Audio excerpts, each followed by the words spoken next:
ආයිබෝන්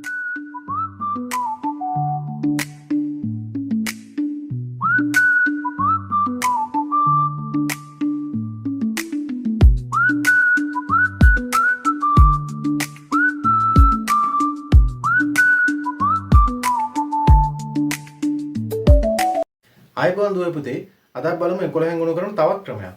දැන් මම ගන්නවා මේ වගේ සංඛ්‍යාවක්. 11 ගුණ කිරීම 75 වගේ සංඛ්‍යාවක්.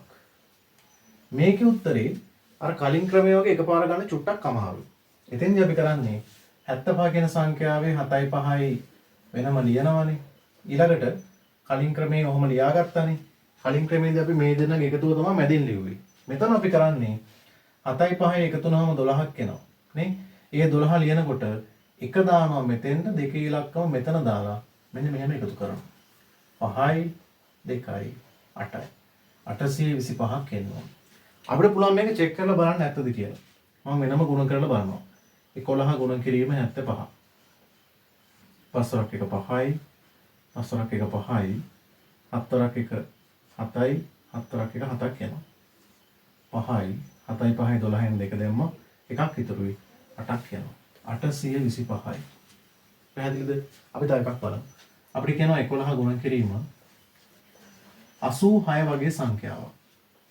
දැන් මුදේ මේ දෙනාගේ එකතුව බලපුවම පේනවා 10ට වඩා වැඩි අවස්ථාවක්. එහෙනම් අපි කරන්නේ ඉලක්කම් දෙක වෙනම දෙපැත්තෙන් ලියනවා. ඊළඟට 8යි 6යි 14 ලියනකොට එක උඩට දාලා 4 තමා මැදින් ලියන්නේ. දැන් එකතු කරන්න. 6යි 4යි 9යි 946ක් එනවා. මේකත් අපිට කෙටි ක්‍රමයෙන් ගන්න පුළුවන් තප්පර ගානකින්. තව ගානක් අපි හදමු. 11 ගුණ කිරීම මම ගන්නවා 98 වගේ සංඛ්‍යාවක්. 9 සහ 8 එකතු 17ක් එනවා. මම 9 8 වෙනම ලියනවා. 17 මෙන්න මෙහෙම ලියා ගන්න. දැන් එකතු කරගත්තොත් 8යි 7යි 10යි 1078ක්. මේ ක්‍රමයේ පුරුදු වෙන්න ඕනෑම අවස්ථාවක ඔයාලට හදා ගන්න පුළුවන්. හරි. අයබෝන්